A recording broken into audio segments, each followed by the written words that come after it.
আইন মন্ত্রণালয় অধ্যাদেশের সাথে জড়িত। আমরা ওইসব মন্ত্রণালয় ঘেরাও করব।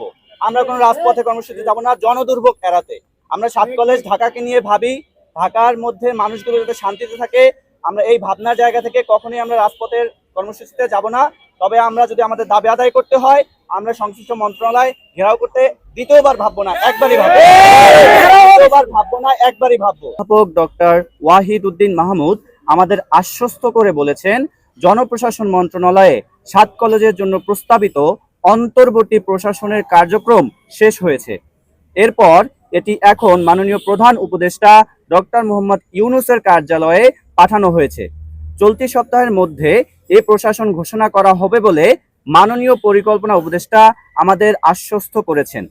স্যার শিক্ষা উপদেষ্টা থাকাকালীন সময় থেকেই যথেষ্ট আন্তরিকতার সঙ্গে আমাদের দাবি বিবেচনা করে আসছেন।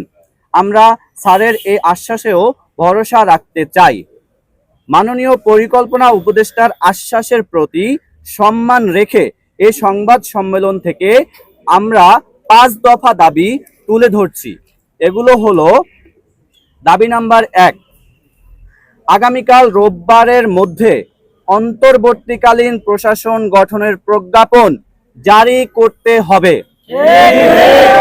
দাবি নাম্বার 2, অন্তর্বর্তী প্রশাসকের নিয়োগ প্রক্রিয়া চূড়ান্ত হওয়ার পর সেশন জট নিরসন সহ সামগ্রিক বিষয় নিয়ে একাডেমিক ক্যালেন্ডার প্রকাশ করতে হবে।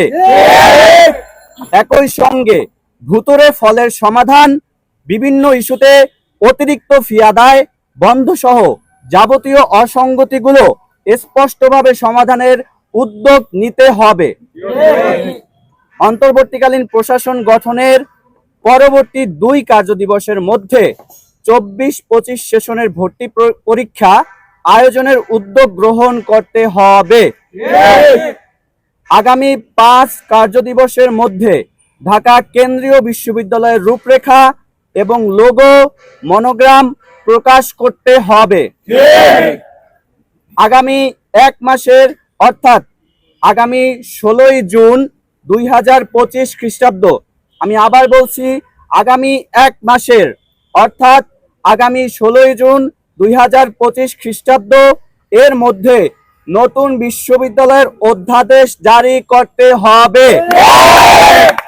একই সঙ্গে 2025-26 অর্থ বছরের বাজেটে, আমি আবার বলছি, আগামী 2025-26 অর্থ বছরের বাজেটে নবগঠিত বিশ্ববিদ্যালয়ের জন্য অর্থ বরাদ্দ দিতে হবে।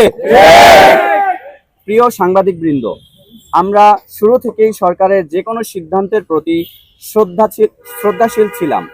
দাবি বাস্তবায়নে আমরা সরকারকে সব ধরনের সহযোগিতাও করেছি। এর জন্য মাঠের আন্দোলনের পাশাপাশি টেবিলের আলোচনাও জারি রেখেছি। এখনো আলোচনার পথ বন্ধ হয়নি। আমরা আলোচনায় প্রস্তুত আছি। আমরা আমাদের শিক্ষার অধিকারটুকু চাই। আমরা আর রাজপথে নামতে চাই না।